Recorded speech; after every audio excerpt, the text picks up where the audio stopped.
এবার একটু নজর রাখবো মালদার দিকে। বিক্ষোভের মুখে পড়লেন মন্ত্রী তাজমুল হোসেন। ভাঙন পরিদর্শনে গিয়ে বিক্ষোভের মুখে পড়লেন তাজমুল। ভাঙন মোকাবেলা স্থায়ী সমাধানের দাবি করছেন গ্রামবাসীরা। বর্ষার শুরুতেই হরিশ্চন্দ্রপুরের বিস্তীর্ণ এলাকায় ভাঙন শুরু হয়েছে। ভোলার নদীর গ্রাসে একের পর এক বাড়ি। পরিস্থিতি খতিয়ে দেখতে যান তাজমুল হোসেন। আর ঠিক তখনই মন্ত্রীকে ঘিরে ধরে বিক্ষোভ দেখান স্থানীয় বাসিন্দারা। তাদের একটাই দাবি স্থায়ী সমাধান। বর্ষা এলেই যেভাবে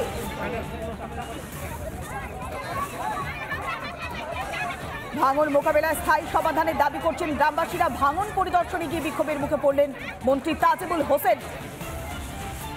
ভাঙন মোকাবেলায় স্থায়ী সমাধানের দাবি করছেন গ্রামবাসীরা। বর্ষার শুরুতেই হরিশ্চন্দ্রপুরের বিস্তীর্ণ এলাকায় ভাঙন। সেই ভাঙন পরিস্থিতি খতিয়ে দেখতে যান তাজমুল হোসেন। ঠিক তখনই মন্ত্রীকে ঘিরে ধরে বিক্ষোভ দেখায় স্থানীয় বাসিন্দারা। তাদের একটাই দাবি স্থায়ী সমাধান। আর কতদিন এইভাবে বর্ষা এলেই তারা আতঙ্কের মধ্যে দিন যাপন করবেন, তাই তারা চাইছেন স্থায়ী সমাধান হোক।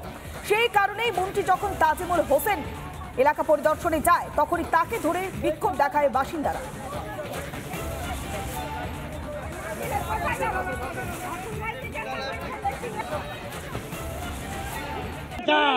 প্রশাসন কার আছে এখানকার? কয়লা চুরি হচ্ছে, গরু চুরি হচ্ছে, বালি চুরি হচ্ছে, প্রশাসন কার আছে? সরকার কার আছে? এরাই তো চোর, এরাই তো চুরি করাচ্ছে। আমি বলছি এরা যে এত বড় বড় গল্প বলছে না, তা আসানসোল কর্পোরেশন যেখানে আছে ওখান থেকে কুলটি প্রায় 17 কিলোমিটার আছে। লেকিন আসানসোল কর্পোরেশন যেখানে আছে ও সে 200 মিটার আগে যাবেন রাহাল্যান্ড টিএমসি ইলিগাল পার্টি, বড় বড় পার্টি আছে, ও কখন ভাঙবে জিজ্ঞেস করুন। বিষয়টা যেখানে উচ্ছেদের বারবার একটা কথা বলে হয়েছে, যারা 150 বছরের বাসিন্দা, 200 বছরের বাসিন্দা তারা থাকবে, কিন্তু এখানে যদি ভাই ভাতিজাকে নিয়ে এসে এখানে দোকান করিয়ে পরে পশ্চিমবাংলার মাটিতে দাঁড়িয়ে পড়ে অবৈধ নির্মাণ এবং অবৈধ নির্মাণকে ঘিরে সরকারি সদিচ্ছা কি আদৌটা কতটা? সরকারি অবৈধ নির্মাণকে কেন্দ্র করে সরকারি সদিচ্ছা 100% নির্ভর করছে, এবং সরকারি সদিচ্ছা আছে বলেই কিন্তু বিজেপির পেছনে আজকে হুল ফুটছে। ওরা বুঝতে পারছে যে কাদেরকে ঘাড় ধাক্কা দেওয়া হবে, ফুটপাতটা কাদেরকে খালি করতে হবে, ওরা বুঝতে পেরেছে। বেশ, কতটা সদিচ্ছা আদতে কতটা অবৈধ নির্মাণ নিয়ে ইনাদের যদি ইনাদের কোনো সদ ইচ্ছে নেই।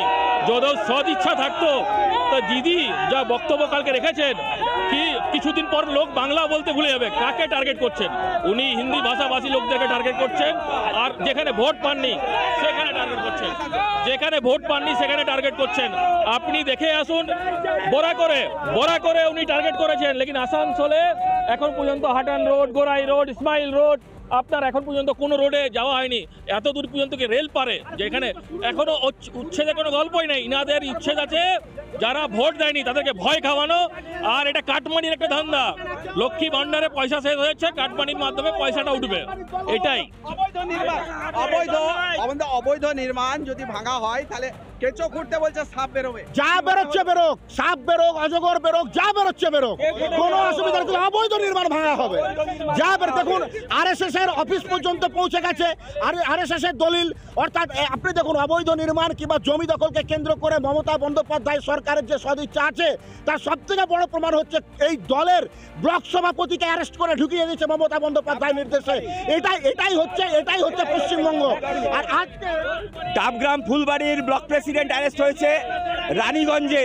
আপনি আসানসোলে জানেন, আসানসোলে ডেভির অপটিক্যালের ভেঙে দেওয়া হয়েছে, বড়া করে অজন্তার পাশে ভাঙা হয়েছে, রানীগঞ্জে ভাঙা হয়েছে।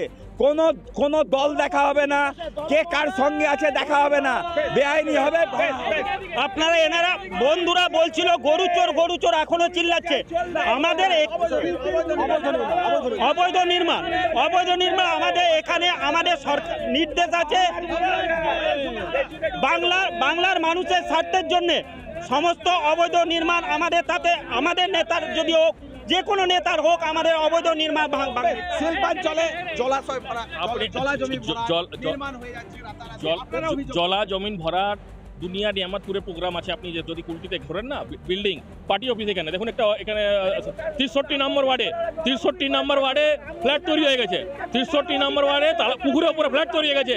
আপনাকে আমি কথা বলি, এখনই ইনি বললেন না সভাপতি ইনি যে বললেন টিএমসির কাউন্সিলরকে ধরে অ্যারেস্ট করো। এনারা চুরি করেছেন, ইনাদের শিক্ষামন্ত্রী চোর, ইনাদের গরু চুরি কেসে তিহাড় জেলের লোক আছে, কৃষি মন্ত্রী জেলে আছে, এবারে জমিন কেসে, এই জমিন চুরি কেসে অনেক লোককে এনাকে ধরতে হবে। পার্টিটাই দেখুন এখনই প্রতিহিংসা রাজনীতি বলে, এখনই প্রতিহিংসা রাজনীতি প্রমাণ করে দিচ্ছি ওনাদের কথা দিয়ে। মমতা ব্যানার্জি বললেন আরএসএস ভবনটা আসানসোলের, তিনি মলয় ঘটকের নাম নিয়ে বললেন যে মলয় আমাকে কালকে বললো, আপনাদের পুরো লাইভে আছে, মলয় আমাকে কালকে বললো ওখানটা পুকুর বুঝিয়ে আছে, মলয় ওনাকে কালকে বললো। আরএসএস ভবনটা কালকে তৈরি হয়নি, আগে তৈরি হয়েছে। আর মলয় ঘটক কোনো পুরো প্রশাসনও কিছু নেই, উনি বললেন প্রতিহিংসা করতে, সেদিন তারপর দিন প্রশাসনকে পাঠানো হলো। তো যদি থাকে তার পৌর প্রশাসন এতদিন কেন কিছু করেননি? প্রতিহিংসা করছেন, ওনারাই প্রমাণ করছেন এটা। আমরা বাংলায় থাকি তো, বাংলায় কিছু প্রবাদ বাক্য আছে, 7 দিনের চোর 1 দিনে ধরা পড়ে। ধরুন সেটা যদি অবৈধ, আরএসএস ভবন যদি অবৈধভাবে নির্মাণ হয়ে থাকে, আজকেই হোক কিংবা 30 বছর আগে হোক, অবৈধটা অবৈধ। এবারে রইল যেখানে তাদেরকে পেপার, সেটা তৃণমূল কংগ্রেসের পার্টি অফিস, বেআইনি যদি হয়, বেআইনি ভাঙা হবে, অসুবিধা কোথায়? ওনাদেরকে তো বলতে হবে অন ক্যামেরা, যদি আমার আরএসএস ভবন যদি অবৈধ হয় ভাঙুক, অসুবিধা কোথায়? আমাদের তৃণমূল কংগ্রেসেরও যদি কোনো অফিস থাকে, ছোট মাথায় বিজেপির কাছে, বিজেপির ছেলেরা শুনলে ভালো হয়, প্রশ্নটা উত্তরটা ওদের কাছেই চাইছি। জেপি নাড্ডা বলেছেন বিজেপির সঙ্গে আরএসএস এর কোনো সম্পর্ক নেই, বিজেপি আরএসএস কে কোনো দরকার নেই। তো আরএসএস এর অফিস ভাঙায় বিজেপির ভাটছে কেন? আমি বলছি একদম 100 বার যে মমতা ব্যানার্জি করছেন খুব ভালো, কিন্তু আমি বলছি কি প্রতিহিংসার জন্য না হয়, আরএসএস পার্টি অফিস ভাঙুক, বিজেপির পার্টি অফিস ভাঙুক, কিন্তু যেইখানে টিএমসির পার্টি অফিস অবৈধ নির্মাণ আছে সেটাও ভাঙা হোক। আমরা ওয়েলকাম করছি। তো মানুষজনকে অসুবিধা না হলে, মানে ফুটপাথ যে চওড়া হবে তো মানুষজনকে সুবিধা হবে, আমরা ওয়েলকাম করছি, কিন্তু প্রতিহিংসা দিয়ে করলে আমরা সেইটা মানে নিব না। উত্তর নিয়ে আসছি। শুনুন, আমাদের প্রশাসনিক একটা রিপোর্ট দিয়েছে যে এখানে স্টেট গভর্নমেন্টের report, there is a state government report that so many Rohingyas has been entered. What about the Rohingyas? এটা টোটালি আইওয়াশ করা হচ্ছে যাতে এখানে বেকারত্ব বা অন্য সব টপিক থেকে ঘুরে দেওয়া হয়।